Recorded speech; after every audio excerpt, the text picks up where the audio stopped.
चुंबकीय प्रेरण। ठीक है, उसके अंदर आज हमारा जो टॉपिक है वो है मैक्सवेल के समीकरण, जिसमें मैक्सवेल ने टोटल 4 समीकरण दिए थे। इसका पहला समीकरण है जो किस पे काम कर रहा है, स्थिर वैद्युतिकी के गाउस के नियम से। क्या कहता है स्थिर वैद्युतिकी गाउस का नियम, कि उसका जो नियम है वो कहता है E डॉट ds समाकलन करके है बराबर सिग्मा q अपन एप्सिलॉन 0।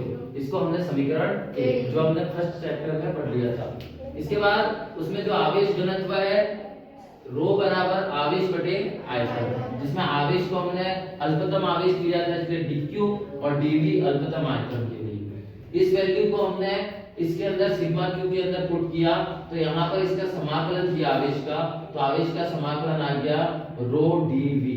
इस समीकरण को हमने समीकरण 1 में पुट कर दिया। तो समीकरण 2 में समीकरण 1 का मान रखने पर हमारे पास आया E डॉट ds बराबर रो dv ओवर एप्सिलॉन 0। ये हो गई हमारी मैक्सवेल की प्रथम समीकरण। मैक्सवेल की जो द्वितीय समीकरण है वो किसके अकॉर्डिंग होती है, वो चुंबकत्व के लिए गाउस के नियम के लिए होती है। तो जो गाउस का नियम है वो क्या कहता है B डॉट ds बराबर 0।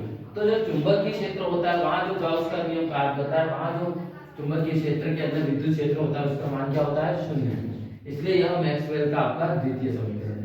तृतीय समीकरण है वो आपके फैराडे के विद्युत चुंबकीय प्रेरण के सिद्धांत पर कार्य करता है। वहां जो विद्युत वाहक बल E है वो बराबर क्या हो जाएगा minus d phi b over dt। यहाँ फाई b क्यों लगा हुआ है, क्योंकि जहां जो फाई का मान है वो चुंबकीय क्षेत्र में है, इसलिए इसको फाई b लगा हुआ है।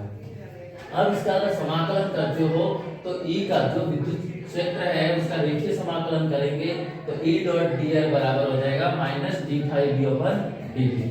नेक्स्ट मैक्सवेल की जो तृतीय समीकरण है किसके अकॉर्डिंग है, एम्पीयर का मैक्सवेल के परिपथीय नियम से। क्या था ये अपने इससे पहले टॉपिक पढ़ा था, V डॉट dl बराबर mu 0 IC plus epsilon 0 d phi b over dt।